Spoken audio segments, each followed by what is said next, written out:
Welcome back to our read along series where we dive deep into the Palace Papers by Tina Brown. In today's episode, we enter Chapter 4, Mother of the Nation, a chapter that does not hold back. This isn't just about Queen Elizabeth.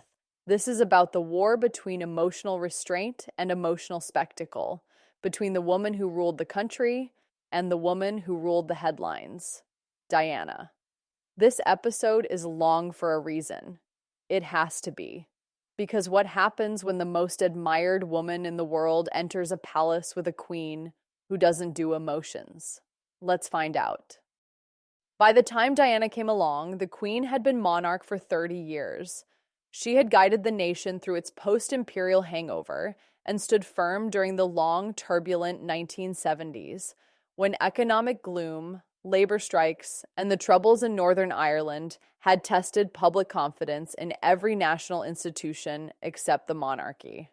She had steered clear of personal scandal and political controversy with unbending resolve, absorbing the British people's changing expectations with a granite composure that had become, by the 1990s, almost alien in an era of public oversharing. I think this really sets the stage. The Queen didn't just inherit emotional restraint, she perfected it over decades. For her, stoicism wasn't just character, it was the entire job description. So I feel like when Diana showed up, it was a direct threat to the very foundation Elizabeth had built her reign on. The princess's way of connecting with people was emotional rather than ceremonial. Her physical expressiveness, her habit of listening closely and weeping easily, created a sense of intimacy that the Queen's reserve could not match. Whereas the Queen's ritual appearances reassured people that the institution was sound, Diana's openness persuaded them that she was human, and they loved her for it. So I feel like this was the breaking point.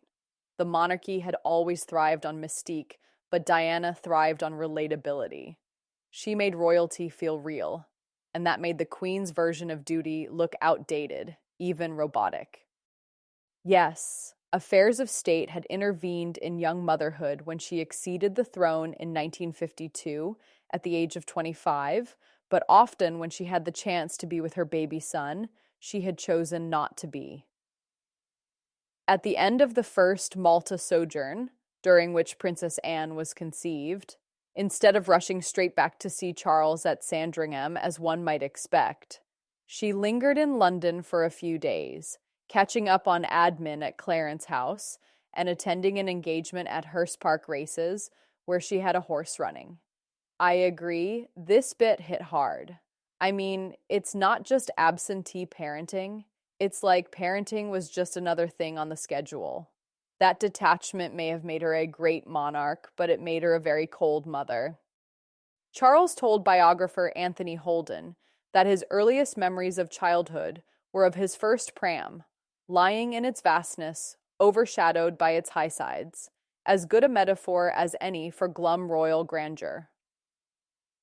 A former senior member of the royal household recalled the prince coming through on the phone to his parents during dinner at Balmoral. Prince Philip took it, and the Queen asked what her son had to say. "He's coming out of the Navy next week," Philip replied. "Oh," said the Queen, "I thought he wasn't coming out till next spring." "Nah, I don't think so. That's not just stiff upper lip parenting. That's borderline emotionally unavailable. And for someone who grew up feeling overshadowed, this explains a lot."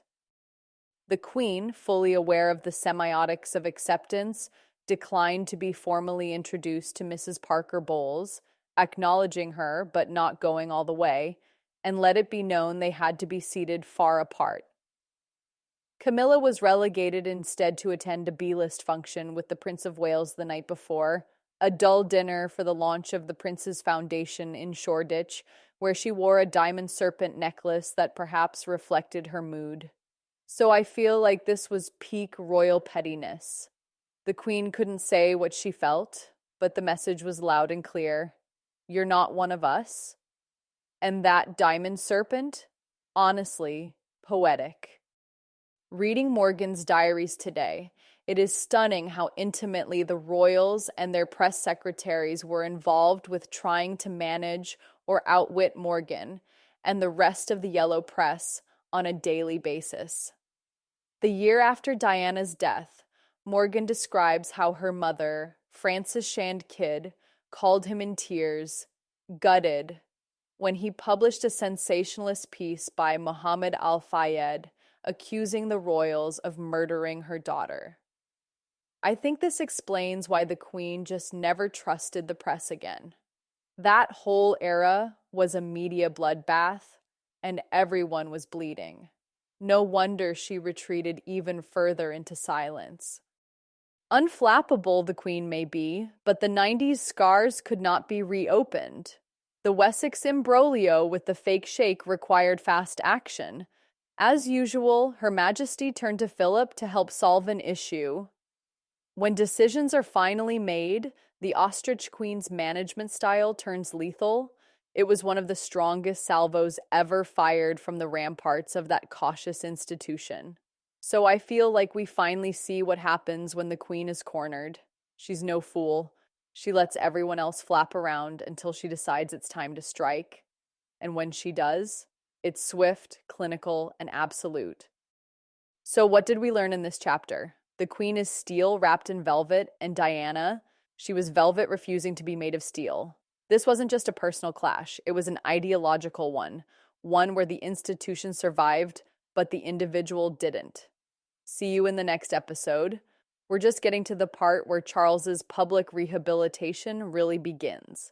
Don't forget to subscribe, and if you want to read along, grab your copy of the Palace Papers and turn to Chapter 5. See you next time.